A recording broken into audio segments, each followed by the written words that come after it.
Hello and welcome back to the channel. Today we're going to be reviewing the Central Coast Mariners play Perth Glory last night. Watched the game, stayed up till 11:30 p.m. where Australian Eastern Standard Time, where they were playing in Perth, which is 3 hours behind us, I would say.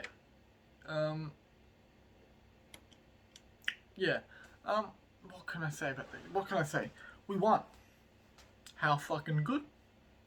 Another win after the last grubby fucking Adelaide cunts. It was good to get a win again.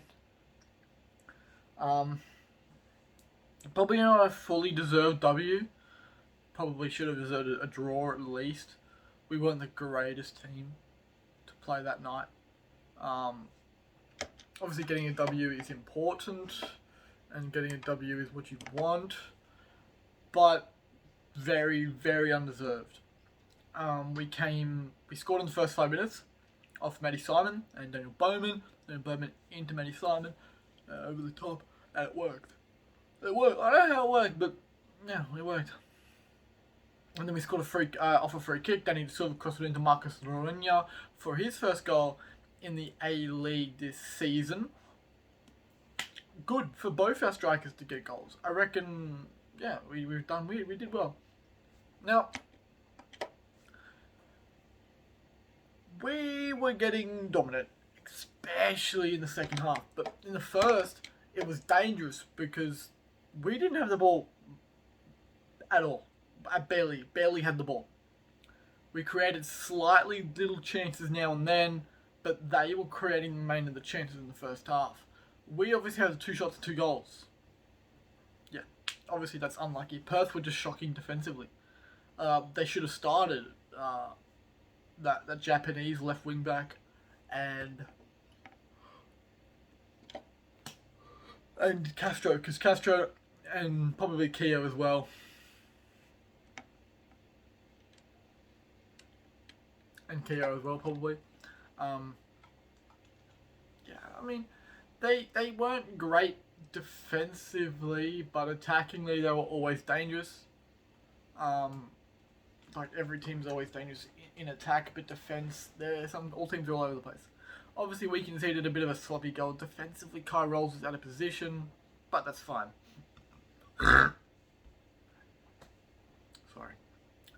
We were good defensively a bit, yeah. Obviously, sometimes I don't like how we play in defence because we like to leave a massive gap between the centre backs and then shrink as fast as we can, and then we stay compact and let them go out wide. And when Perth, they're usually known for a 5-2-3. They play with wingers. That's their opinion. They want to do that, so they do. I'm just going to talk to you about it while I play FIFA because I kind of want to.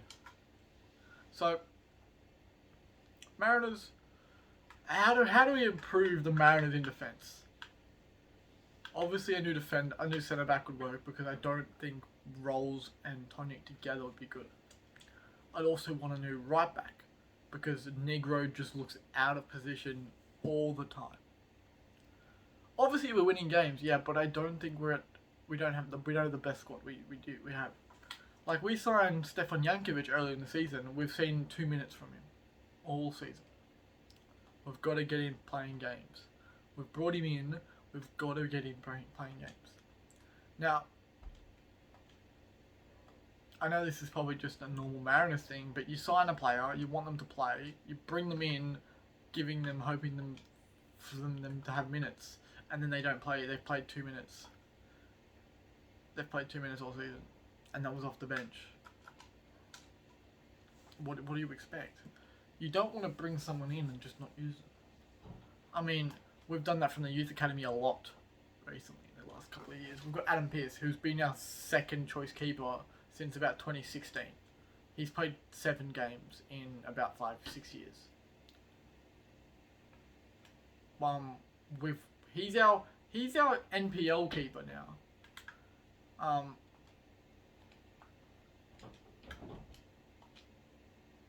We don't use him. I don't know why he's still here, but he is. That's just his choice. He gets paid to not play. I mean, I won't argue with that either. We have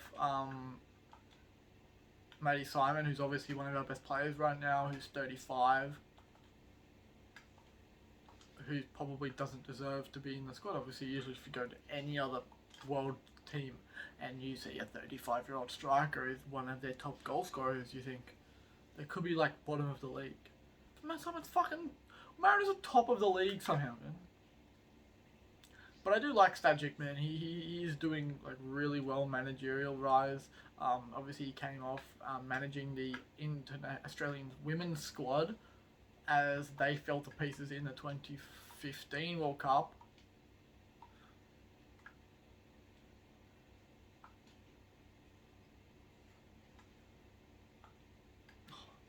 Yeah, I don't know.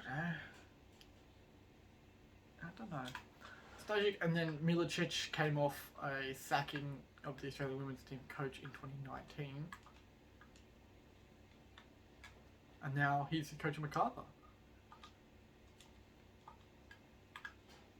Oh, he was offside. Yeah. It is a bit confusing. I mean, there's this guy on TikTok who's like an Australian football. He does Australian football. He talks about Australian football all the time. And he said that Mariners are obviously the biggest surprise, but it's not just that. It's the way that we're using our players. It's the way that we're using our youth. It's the way that we're using a great coach, great system that fits our players. I mean, we play against the big teams away from home. We'll play counter-attack, and then if we're at home, we'll play possession-based. Now, obviously, if we do that a lot, we're gonna get red a lot every game. But what does that mean for our players? Obviously, they're going to play the same squad every week. They're going to try to get the same result every week. But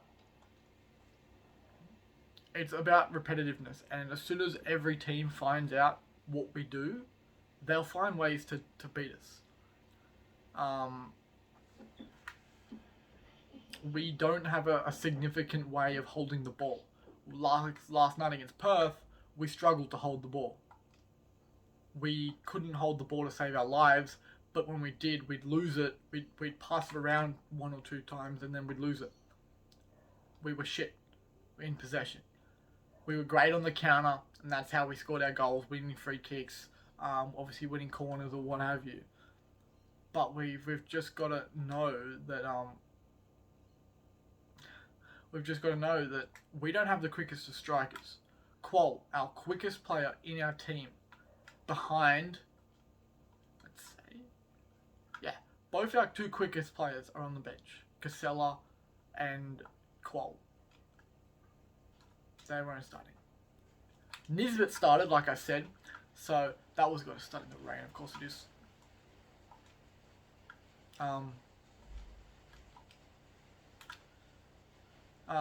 So yeah, of course, obviously our quickest players are on the bench, which obviously you don't want. You want to start your better players and your quickest to make dangerous down the wings, or make them scared of you in attack.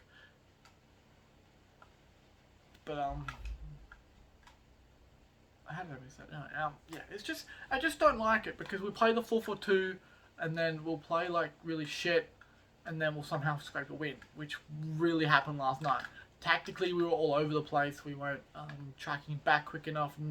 Casella, when he came off the bench, he was out of position a lot.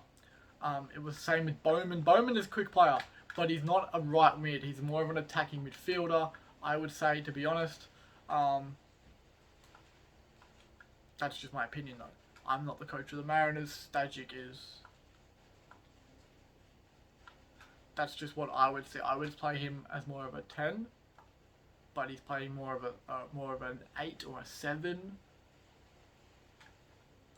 So, or even an 11. So I just don't know. Obviously, we have our two strikers, and I wouldn't change the formation for the world.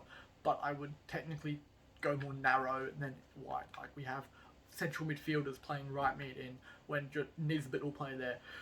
Shortest guy in the league, and he plays right mid. I mean, he played centre mid last night again alongside Bozanic, and it worked. Because obviously Stensness is still out for another 2 weeks with his foot injury. That's the only injury we've had all year. and that's probably why our success is so like good. We don't have injuries to worry about. Obviously, we've got Smiley and Stensis out, but we brought in players that we needed to bring in. Obviously, we brought in fucking Ballard and Crowry in off the NPL squad. Because, okay, our NPL squad is actually an NPL 2 squad. Yeah, we did win the NPL like in 2015, 16, but now our NPL squad is now in the NPL 2. But yeah, that's literally it. That's all I'm gonna say because about that squad. But yeah, last night we weren't bad. We just weren't the greatest I've seen. So yeah, thank you guys for watching.